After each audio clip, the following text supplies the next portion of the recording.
সোনাই, কি করছো? তুমি সাইকেল চালাচ্ছ? তুমি আমাকে বলেছিলে না, মা মা আমাকে একটা র্যাকেট এনে দাও। তা আমি র্যাকেটটা এনেছি, তুমি নেবে? তাহলে এই সাইকেলটা রেখে চলে আসো তাড়াতাড়ি।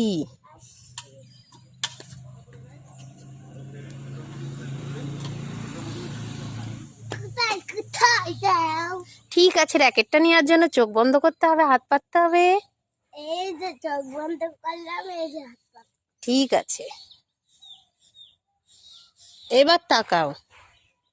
এ কি মা, তুমি আমার জন্য র্যাকেট এনেছো? তোমার র্যাকেট তুমি নাও। কেন, তুমি তো বললে আমাকে র্যাকেট এনে দিতে, তাই তোমাকে র্যাকেট এনে দিলাম। তুমি কি আমার র্যাকেট কেন দিয়ে এনে দিছো? তুমি কি আমার র্যাকেট এনে দিছো? তুমি কি বলেছো র্যাকেট এনে দিতে? তুমি র্যাকেটের কথা বলেছো। আমি র্যাকেট ক্যান্ডি দিই না র্যাকেট দিই, সেটা তো আমার